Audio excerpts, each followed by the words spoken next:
I never will forget one night very late. It was around midnight. And you can have some strange experiences at midnight. The telephone started ringing and I picked it up. On the other end was an ugly voice. That voice said to me in substance, "Nigger, we are tired of you and your mess now. And if you aren't out of this town in 3 days, we're gonna blow your brains out and blow up your house." I've heard these things before, but for some reason that night it got to me. I turned over and I tried to go to sleep, but I couldn't sleep. I was frustrated, bewildered. Then I got up and went back to the kitchen and I started warming some coffee, thinking that coffee would give me a little relief. Then I started thinking about many things. I pulled back on the theology and philosophy that I had just studied in the universities, trying to give philosophical and theological reasons for the existence and the reality of sin and evil. But the answer didn't quite come there. I sat there and thought about a beautiful little daughter who had just been born about a month earlier. We have 4 children now, but we only had one then. She was the darling of my life. I'd come in night after night and see that little gentle smile. And I sat at that table thinking about that little girl and thinking about the fact that she could be taken away from any minute. And I started thinking about a dedicated, devoted, and loyal wife who was over there asleep.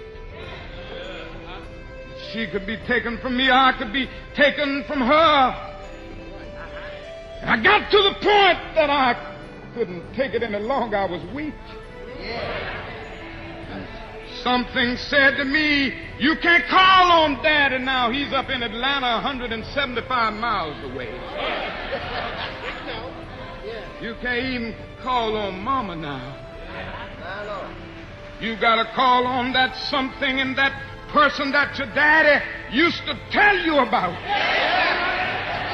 That power that can make a way out of no way."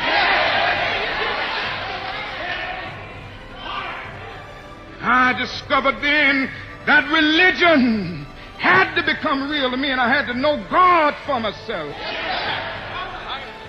And I bowed down over that cup of coffee. I never will forget it.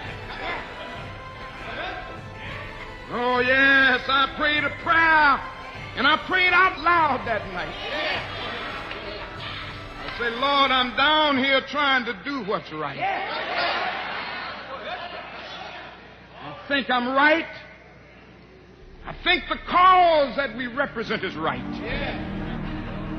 But, Lord, I must confess that I'm weak now. I'm faltering. I'm losing my courage. I can't let the people see me like this, because if they see me weak and losing my courage, they will begin to get weak." It seemed at that moment that I could hear an inner voice saying to me,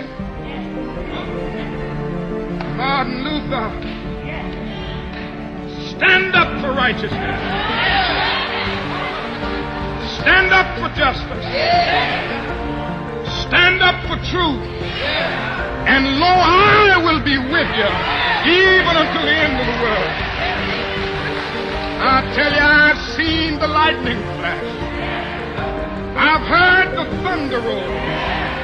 I've felt sin breakers dashing, trying to conquer my soul.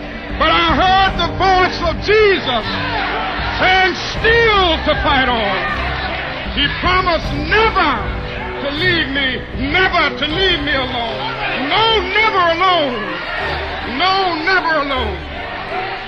Promise never to leave me, never to leave me alone. I'm going on in believing in him. You better know him and know his name. Know how to call his name. Don't be a fool.